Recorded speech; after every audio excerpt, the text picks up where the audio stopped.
नमस्कार, उत्तराखंड समाचार में आपका स्वागत है। मैं नूतन वरुण। सबसे पहले मुख्य समाचार।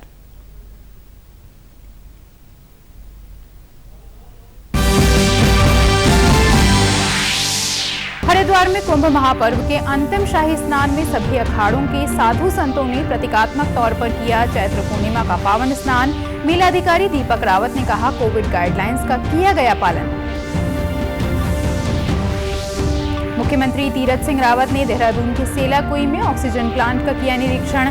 कहा, कोरोना संकट में सबको एकजुटता के साथ काम करना होगा। पहाड़ी क्षेत्रों में छोटे ऑक्सीजन प्लांट लगाने के होंगे प्रयास। चमोली के सुमना ग्लेशियर हादसे में अब तक 15 श्रमिकों के शव बरामद। सेना का रेस्क्यू ऑपरेशन जारी। जिलाधिकारी स्वाति एस भदौरिया ने कहा, कल हवाई मार्ग से झारखंड भेजे जाएंगे शव।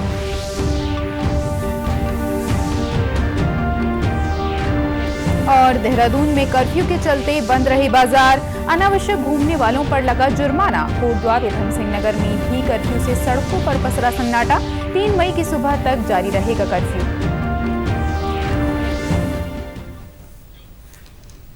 और अब समाचार विस्तार से। हरिद्वार में चल रहे कुंभ महापर्व के चौथे और अंतिम शाही स्नान चैत्र पूर्णिमा के अवसर पर श्रद्धालुओं ने गंगा स्नान किया। कोरोना महामारी को लेकर प्रधानमंत्री की अपील और संतों के परामर्श के बाद आज सभी 13 अखाड़ों ने सांकेतिक रूप से गंगा स्नान किया। सुबह सबसे पहले निरंजनी अखाड़े के साथ उनके सहायक आनंद अखाड़े ने सीमित संख्या में संतों के साथ शोभा यात्रा निकाली और फिर हर की पैड़ी पर गंगा स्नान किया। उसके बाद जूना, अग्नि, आह्वान और फिर महानिर्वाणी अखाड़े ने सांकेतिक रूप से गंगा स्नान किया। इसके बाद अपने अपने क्रमानुसार उदासीन अखाड़ों और सभी वैष्णव अखाड़ों ने शोभा यात्रा के साथ सांकेतिक रूप से स्नान किया। निरंजनी अखाड़े के महंत रविंद्र पुरी जी ने कहा कि प्रतीकात्मक तौर पर गंगा स्नान कर अखाड़ों ने कुंभ की परंपरा को बरकरार रखा है। देखिए, नाम तो आज शाही स्नान है, परंतु आज जो निरंजनी अखाड़ा एवं मेरे साथ आनंद अखाड़ा, हमने शाही स्नान नहीं किया, हमने सांकेतिक स्नान किया है। दोनों अखाड़ों से हमारे 27 महात्मा ने स्नान किया है। आप संख्या में देख रहे हैं, पीछे 27 महात्मा लेके हम यहाँ आए थे और हमने यही प्रयास किया है कि जो स्नान हमने किया सोशल डिस्टेंस में किया और जो स्नान हमने किया जो भी सरकार की गाइडलाइन है सबका पालन हमने किया। और मेरी सबसे ये विनती अपील है कि सोशल डिस्टेंस का ध्यान रखें, मास्क पहने और जो सरकारी गाइडलाइन है उसका ध्यान रखें। इस अवसर पर मेलाधिकारी दीपक रावत ने कहा कि अखाड़ों के साथ सांकेतिक स्नान को लेकर पहले ही सहमति बन चुकी थी। सभी अखाड़ों ने आज सांकेतिक रूप से चैत्र पूर्णिमा स्नान किया और कोरोना महामारी के लिए जारी गाइडलाइंस का पालन किया। हमने सभी साधु संतों से, अखाड़ों के प्रतिनिधिगणों से बातचीत की थी और आज जो स्वरूप देखने को मिल रहा है काफ़ी सूक्ष्म, काफ़ी छोटा स्वरूप स्नान का देखने को मिल रहा है और सामाजिक दूरी का भी पालन किया जा रहा है। आपने अभी देखा निरंजनी के साधु संत स्नान करके गए थे तो सभी ने मास्क भी लगाया हुआ था। तो कुल मिला के ये एक अच्छी, मैं समझता हूँ साधु संतों की ओर से भी एक बिल्कुल अच्छी पहल। कुंभ मेला आईजी संजय गुंजियाल ने कहा कि प्रधानमंत्री की अपील पर साधु संतों ने सीमित संख्या में स्नान किया। साथ ही अन्य लोगों को भी कोविड गाइडलाइंस का पालन करने की अपील की। आज मोस्टली सारे अखाड़े प्रतीकात्मक रूप से कम संख्या में लोग आ रहे हैं और जो संक्रमण की दर बढ़ रही है उसमें उनको भी स्वयं भी अपने सारे साधु महात्मा फॉलोवर को अपील कर रहे हैं कि संख्या कम से कम रखें। अभी सारे अखाड़ों से होकर आए हैं और उन अखाड़ों में 100 के आसपास रखने की कोशिश की जा रही है और कोविड अप्रोप्रिएट बिहेवियर सारे अखाड़ों के द्वारा अपनाया जा रहा है। कोविड-19 संक्रमण की मौजूदा परिस्थिति को देखते हुए मुख्यमंत्री तीरथ सिंह रावत ने विभिन्न महत्वपूर्ण कार्यों के लिए मुख्यमंत्री राहत कोष से धनराशि स्वीकृत की है। राजकीय मेडिकल कॉलेजों के चिकित्सालयों की क्षमता बढ़ाने और सुदृढ़ीकरण के संबंधित कार्यों के लिए मुख्यमंत्री राहत कोष से 10 करोड़ रुपए स्वीकृत किए गए हैं। राज्य में मास्क न पहनने वालों से जुर्माना वसूली के बाद उन्हें 4 मास्क निःशुल्क उपलब्ध कराने के लिए 1 करोड़ की अतिरिक्त धनराशि स्वीकृत की गई है। इसके साथ ही फ्रंटलाइन कोरोना योद्धाओं और आवश्यक सेवाओं में कार्य कर रहे व्यक्तियों के बचाव और दवाइयों के लिए होम्योपैथिक चिकित्सा सेवाओं को मुख्यमंत्री राहत कोष से 1 करोड़ 18 लाख 80 हजार रुपए की धनराशि स्वीकृत की गई है। आयुर्वेदिक और यूनानी सेवाओं के लिए भी 4,64,23,500 रुपए की धनराशि स्वीकृत की गई है। इस धनराशि का इस्तेमाल आयुष रक्षा किट खरीदने, राज्य और जिला स्तर पर आयुष डेस्क की स्थापना, कोविड सुरक्षा सामग्री खरीदने के साथ ही जिला मुख्यालयों में आयुष रथ का संचालन करने के लिए की जाएगी। कोविड संक्रमण से बचाव और राहत से जुड़े कार्यों के लिए बागेश्वर और रुद्रप्रयाग के लिए 2-2 करोड़ रुपए स्वीकृत किए गए हैं, जबकि चमोली, ऊधम सिंह नगर के लिए 1-1 करोड़ रुपए स्वीकृत किए गए हैं। और मुख्यमंत्री ने आज देहरादून के सेलाकुई इंडस्ट्रियल एरिया स्थित ऑक्सीजन प्लांट का निरीक्षण किया। यहां उन्होंने ऑक्सीजन उत्पादन में आ रही दिक्कतों के समाधान का भी भरोसा दिया। ऑक्सीजन प्लांट के पदाधिकारियों ने मुख्यमंत्री को बताया कि बिजली कटने पर उत्पादन प्रभावित होता है। साथ ही इंडस्ट्रियल एरिया में सड़क के सुधारीकरण की मांग उठाई गई। उन्होंने पहाड़ी क्षेत्रों में मिनी ऑक्सीजन प्लांट लगाने का सुझाव दिया। इस पर मुख्यमंत्री ने कहा कि क्षेत्र में विद्युत आपूर्ति की समस्या जल्द हल करा दी जाएगी। साथ ही पर्वतीय क्षेत्रों में ऑक्सीजन प्लांट लगाने के प्रयास किए जाएंगे। उन्होंने कहा कि ऑक्सीजन प्लांट की हर समस्या का निदान किया जाएगा। मुख्यमंत्री ने कहा कि कोरोना काल में ऑक्सीजन की बहुत आवश्यकता है। ऐसे में ऑक्सीजन प्लांट कंपनियों की जिम्मेदारी अधिक बढ़ जाती है। मुख्यमंत्री ने यह भी कहा कि प्रदेश के अस्पतालों में ऑक्सीजन की कमी नहीं होनी चाहिए। उन्होंने ऑक्सीजन प्लांट पर काम कर रहे श्रमिकों को भी उनके सहयोग के लिए प्रोत्साहित किया। इसके बाद मुख्यमंत्री ने सेलाकुई में प्रस्तावित कोविड केयर सेंटर का भी निरीक्षण किया। उत्तराखंड प्रदेश कांग्रेस कमेटी द्वारा राज्य स्तर और जिला स्तर पर स्थापित कोविड-19 कंट्रोल रूम के प्रभारियों की आज वर्चुअल बैठक हुई। प्रदेश कांग्रेस अध्यक्ष प्रीतम सिंह और प्रदेश प्रभारी देवेंद्र यादव ने कांग्रेस कंट्रोल रूम के सहायता कार्यों की समीक्षा की। प्रीतम सिंह ने कहा कि पिछले वर्ष भी कांग्रेस कार्यकर्ताओं ने राज्य भर में जरूरतमंद लोगों की हर संभव सहायता की थी। इस बार भी कोविड कंट्रोल रूम के जरिए बीमार लोगों की सहायता की जा रही है।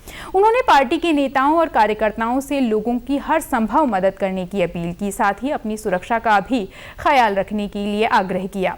प्रदेश कंट्रोल रूम प्रभारी और प्रदेश उपाध्यक्ष सूर्यकांत धस्माना ने कहा कि कंट्रोल रूम के सभी प्रभारियों के साथ कोविड स्थिति की समीक्षा की गई है। साथ ही ये भी तय किया गया कि किस तरह प्रभावित लोगों तक मदद पहुंचाई जा सकती है। हमारे प्रदेश के प्रभारी श्री देवेंद्र यादव जी ने तमाम जितने हमारे प्रभारी हैं उनके साथ, नेता प्रतिपक्ष डॉक्टर इंदिरा हृदयेश के साथ इस पूरी बैठक में चर्चा की, समीक्षा की। कंट्रोल रूम के माध्यम से कैसे जरूरतमंद लोगों को इस कोविड काल में पार्टी के लोग सहायता कर पाएंगे, इसके ऊपर विस्तार से चर्चा हुई। कोविड संक्रमण के बढ़ते मामलों को देखते हुए देहरादून में कर्फ्यू लगा हुआ है। 3 मई की सुबह 5 बजे तक ये कर्फ्यू लागू रहेगा। इस दौरान आवश्यक वस्तुओं की दुकानें और प्रतिष्ठान खुले रहेंगे। शहर में कर्फ्यू का असर देखने को मिल रहा है। बाजारों में सभी दुकानें बंद हैं। सड़कों पर सन्नाटा पसरा रहा। झाझरा पुलिस चौकी पर तैनात पुलिसकर्मी ने बताया कि दवा लेने, टीकाकरण या अन्य आवश्यक कार्यों से निकले लोगों को ही सड़क पर आवाजाही की अनुमति दी जा रही है। उच्च अधिकारियों के आदेश के अनुसार कर्फ्यू के दौरान जो है चेकिंग की जा रही है और जो भी अनावश्यक रूप से घूम रहे हैं उनके खिलाफ कार्रवाई की जा रही है। ज़्यादातर लोग जो है पास लेकर चल रहे हैं और अपनी आवश्यकता अनुसार ही निकल रहे हैं। जिस तेजी से संक्रमण फैल रहा है, देहरादून के आम लोग भी कर्फ्यू लगाने के फैसले को सही मान रहे हैं। ये बहुत अच्छा किया सरकार ने। इसको हमें खुद अब इस चीज़ से लड़ना होगा ताकि हम सोशल डिस्टेंसिंग, मास्क का प्रयोग करें, सोशल डिस्टेंसिंग रखें। देख रही हूँ कि आज जो है लॉकडाउन का पहला दिन है और सड़कों पे भीड़ जो है वो बहुत कम देखी जा रही है। और जैसा कि 2-3 दिन पहले मैंने देखा था, यहाँ बहुत ज़्यादा भीड़ थी, लेकिन अभी बस केमिस्ट की दुकानें खुली हैं। जो भी इम्पोर्टेंट चीज़ें हैं बस उन्हीं चीज़ों को लेकर दुकानें खुली है। वहीं कोटद्वार नगर निगम और जौंक नगर पंचायत में भी आज कर्फ्यू लगा रहा। कोटद्वार के पुलिस क्षेत्राधिकारी अनिल कुमार जोशी ने बताया कि कोरोना कर्फ्यू के दौरान आवश्यक वस्तुओं की दुकानों को छोड़कर शेष सभी दुकानें बंद रहीं। जहां शिकायत मिली वहां दुकानों को बंद भी कराया गया। तो इसमें पुलिस के द्वारा जगह जगह जो भीड़ भाड़ वाले स्थान थे वहां पर सोशल डिस्टेंसिंग का पालन कराते हुए और 2 बजे तक जो आवश्यक वस्तुएं उनके अलावा सभी समस्त प्रतिष्ठान जो थे वो बंद करवाए गए। बताया गया, उनको अनाउंसमेंट कराया गया और अब इस समय पे सभी चौराहों पे मुख्य भीड़ भाड़ वाले स्थानों पर हमारी ड्यूटियां लगी हुई हैं। नगर निगम आयुक्त पीएल शाह ने कर्फ्यू को सफल बनाने के लिए नगर क्षेत्र का निरीक्षण किया। उन्होंने कहा कि सामान्य तौर पर लोग कर्फ्यू के नियमों का पालन कर रहे हैं। जिलाधिकारी महोदय द्वारा जो कर्फ्यू घोषित किया गया था उसके अनुपालन के परिप्रेक्ष्य में हम लोगों ने पूरा मार्केट का नगर निगम और पुलिस के द्वारा सर्वे किया जा रहा है और जहां पर भी लोग भीड़ भाड़ में हैं उनको चेतावनी दी जा रही है कि आप लोग जो हैं कर्फ्यू का अनुपालन करें और कहीं पर भी सोशल डिस्टेंसिंग का उल्लंघन न करें और मास्क अवश्य पहनें। उधर उधम सिंह नगर प्रशासन ने भी सीमा पर चौकसी बढ़ा दी है। बिना कोविड टेस्ट के आ रहे लोगों का RT-PCR टेस्ट किया जा रहा है। जिले के लगभग 1 दर्जन निजी अस्पतालों को प्रशासन ने कोरोना मरीजों के इलाज की अनुमति दे दी है। जिलाधिकारी रंजना राजगुरु ने बताया कि ऑक्सीजन वेंटिलेटर और ICU बेड की संख्या बढ़ाने के प्रयास लगातार किए जा रहे हैं। साथ ही होम आइसोलेशन के लिए भी कंट्रोल रूम बनाया गया है। प्राइवेट थे काशीपुर साइड के, उनको गवर्नमेंट ने अनुमति दे दी है कोविड मरीजों को एडमिट करने के लिए। तो हम लोग लगातार इसमें काम कर रहे हैं और CCC भी हम लोग लगातार बढ़ा रहे हैं और सारी व्यवस्थाएं वहां पे देख रहे हैं। सबकी ड्यूटियां लग चुकी हैं और सभी कंट्रोल रूम भी हमारे होम आइसोलेशन के लिए बना हुआ है, जिसमें सेक्टर जोनल मजिस्ट्रेट और 24/7 जो मॉनिटरिंग के लिए टीम है जिसमें डॉक्टर लोग भी शामिल है वो भी कर रहे हैं। तो लगातार स्थिति को नियंत्रण में करने के लिए सारे विभाग और सभी अधिकारी लग के कार्रवाई कर रहे हैं। मुख्य चिकित्सा अधिकारी देवेंद्र सिंह पंचपाल ने इस बीच बताया कि जिले में अभी तक लगभग 1500 एक्टिव केस हैं, जिनमें लगभग 150 कोविड मरीज मेडिकल कॉलेज में भर्ती हैं। यहाँ तक हमारा पॉजिटिविटी केस है 12,000 के आसपास आए हैं। उनमें से हमारे सारे 14-15 हमारे अभी एक्टिव केस है, जिनमें ये है कि हमारा 150 के आसपास हमारा ये कोविड केयर सेंटर भर्ती है। बाकी सब हम लोग ये कोशिश कर रहे हैं और हमारे सभी लगभग सभी लोगों को हम आइसोलेशन के लिए उपलब्ध करा रहे हैं। कोविड संक्रमण के बढ़ते मामलों को देखते हुए जहां हर ओर कर्फ्यू है, वहां इस बीच हम आपको ये डेटा भी दे दें कि इस बीच प्रदेश में आज कितने कोविड संक्रमित पाए गए हैं। आज प्रदेश में 5,703 कोविड संक्रमित मिले हैं, जबकि 1,471 मरीज इस बीच ठीक हुए हैं। आज प्रदेश में कोविड से मरने वालों की संख्या 96 हो गई है। अभी प्रदेश में लगभग 43,000 से ज्यादा कोविड संक्रमित मरीज सक्रिय हैं और इस बीच 15,83,000 से अधिक लोगों को टीके की पहली डोज दी जा चुकी है, जबकि 3,64,000 लोगों का टीकाकरण पूरा हो चुका है। अगली खबर चमोली से। चमोली के सुमना क्षेत्र में हुए हिमस्खलन में अब तक 15 श्रमिकों के शव बरामद किए जा चुके हैं। ये सभी झारखंड के रहने वाले थे। सभी शवों को कल हवाई मार्ग से झारखंड भेजा जाएगा। सेना का रेस्क्यू ऑपरेशन भी इस बीच जारी है। जिला प्रशासन लगातार सेना, ITBP और BRO से तालमेल बनाकर राहत और बचाव कार्य में जुटा हुआ है। हादसे में घायल 6 लोगों का इलाज जोशीमठ के आर्मी हॉस्पिटल में चल रहा है, जबकि 2 घायलों का इलाज देहरादून में चल रहा है। जिलाधिकारी स्वाति एस भदौरिया ने बताया कि मृतकों के शव भेजने के लिए झारखंड सरकार से बातचीत कर सभी तैयारियां पूरी कर ली गई हैं। वहीं जिले के मलारी रिमखेम सड़क मार्ग पर BRO, ITBP और SDRF के जवान बर्फ हटाने में जुटे हुए हैं, ताकि जल्द से जल्द मार्ग को यातायात के लिए खोला जा सके। और कोविड नियमों का पालन करते हुए चमोली के देवाल ब्लॉक के वाण गांव स्थित लाटू देवता मंदिर के कपाट सोमवार दोपहर 2:05 पर विधि विधान के साथ खोल दिए गए। इस मौके पर पर्यटन मंत्री सतपाल महाराज भी मौजूद रहे।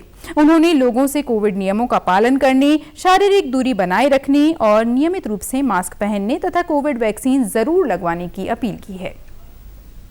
सभी से आग्रह है कि मास्क पहने हुए, सोशल डिस्टेंसिंग करते हुए, देह दूरी रखते हुए, सैनिटाइज करते हुए जो है इस पर्व को बनाएं और इसके बाद जो है वैक्सीन जरूर लगाएं। सभी से आग्रह है कि देश को स्वस्थ रखना है, अपने परिवार को स्वस्थ रखना है, तो हमें वैक्सीन जरूर लगानी चाहिए। उसके लिए मैं सभी से आग्रह कर रहा हूँ। वाणगांव स्थित लाटू देवता का मंदिर नंदा देवी राजजात यात्रा का एक पड़ाव है। इसके बाद निर्जन पड़ाव शुरू हो जाते हैं। रूपकुंड, बेदिनी बुग्याल और आली बुग्याल का बेस कैंप वाणगांव ही है। मां नंदा देवी के भाई लाटू देवता के कपाट आज विधिवत श्रद्धालुओं के लिए खोल दिए गए हैं। यहाँ की मान्यता यह है कि जो पुजारी होते हैं वो आंख पर पट्टी बांधकर पूजा करते हैं और वो भी लाटू देवता की मूर्ति पर नहीं देखते हैं। सभी श्रद्धालुओं की यहाँ पर आके मनोकामना पूर्ण होती है, ऐसी यहाँ की आस्था है। उत्तराखंड के समाचारों में बस इतना ही। चलते चलते मुख्य समाचार एक बार फिर। हरिद्वार में सभी 13 अखाड़ों के साधु संतों ने प्रतीकात्मक तौर पर किया चैत्र पूर्णिमा का चौथा और अंतिम शाही स्नान। मेलाधिकारी दीपक रावत ने कहा, कोविड गाइडलाइंस का किया गया पालन।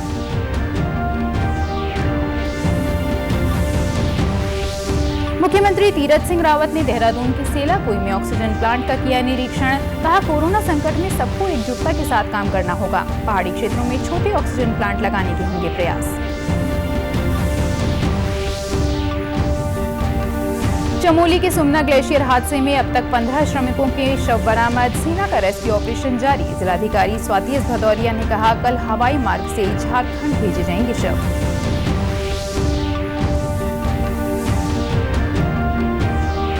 और देहरादून में कर्फ्यू के चलते बंद रहे बाजार। अनावश्यक घूमने वालों पर लगा जुर्माना। कोटद्वार उधम सिंह नगर में भी कर्फ्यू से सड़कों पर पसरा सन्नाटा। 3 मई की सुबह तक जारी रहेगा कर्फ्यू। उत्तराखंड की खबरों के लिए आप हमसे सोशल मीडिया के माध्यम से भी जुड़ सकते हैं। हमारा ट्विटर हैंडल है DD News_देहरादून। हमारा फेसबुक पेज है DD News उत्तराखंड और हमारे YouTube channel DD News Uttarakhand को भी आप सब्सक्राइब कर सकते हैं। कोरोना संक्रमण से बचने के लिए मास्क अनिवार्य रूप से और सही ढंग से प्रयोग करें। साथ ही सामाजिक दूरी का ख्याल रखें। नियमित रूप से हाथों को धोएं और याद रखें, कोरोना को हराना है, मास्क जरूर लगाना है। साथ ही अपनी बारी आने पर वैक्सीन जरूर लगवाएं। इसी के साथ बुलेटिन समाप्त हुआ। नमस्कार।